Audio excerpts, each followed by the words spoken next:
Hello everyone, today I'm going to be checking out this Benefactor Feltzer based on the Mercedes-Benz SL65 AMG Black Series.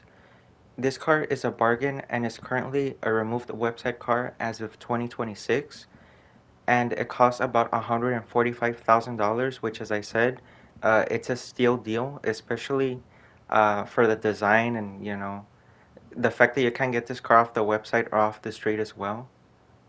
So starting off with the customization here, unfortunately, I mean, you do get plenty of options, but it's really not a lot.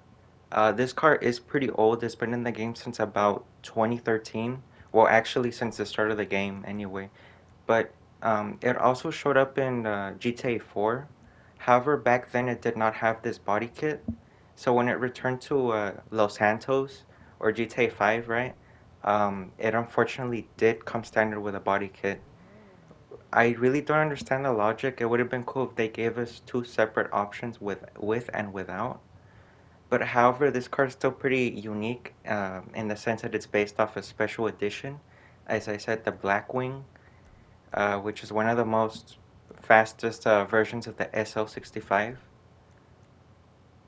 So I'm gonna cover that later to see if it actually holds up, But with what we do get here is still pretty decent.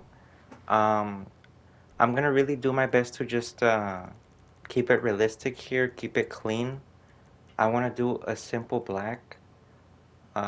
When I got this car, it did come in a green, so I want to put something a little bit more factory. Even though the customization I put on it isn't really very similar to the actual car, um, I'm just gonna stick with it.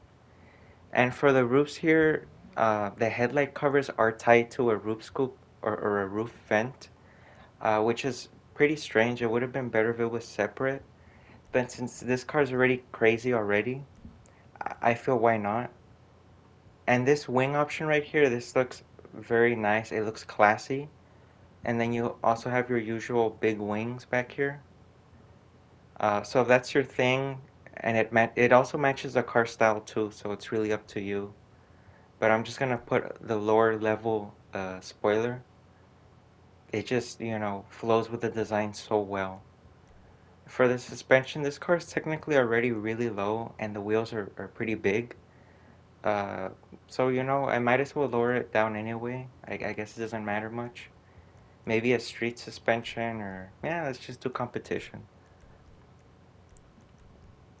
Of course, and for the wheels, surprisingly, you really do have a lot to work with here. Uh, it doesn't really matter what wheel you choose because most of these look pretty good on the car. I like the chrono right here. However, the design was not accurate to the real car. The closest one here is a Feroce RR. Um, but if you want to choose something else, that's up to you. I love how the S Racer looks like on this. Even though this type of wheel design didn't come standard on the real car, or wasn't on the real car at all, I feel like it looks really good, so I'm just gonna put that on for now. It's also up to you if you want to put it in black. I mean, obviously, but I want to leave it in alloy. I feel like it looks best like that. So let's see. Of course, you have your usual tailoring here.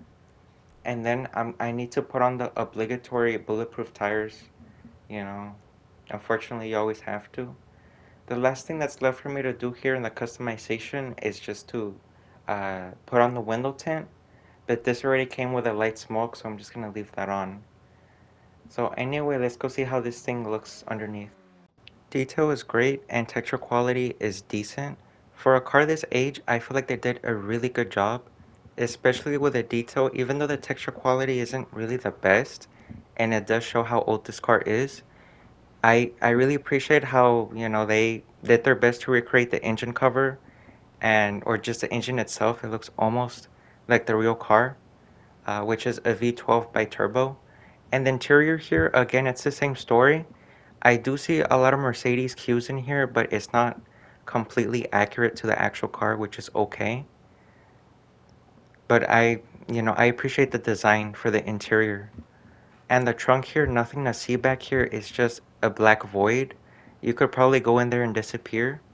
But overall, the car's pretty good, and even though the body kit is pretty chunky.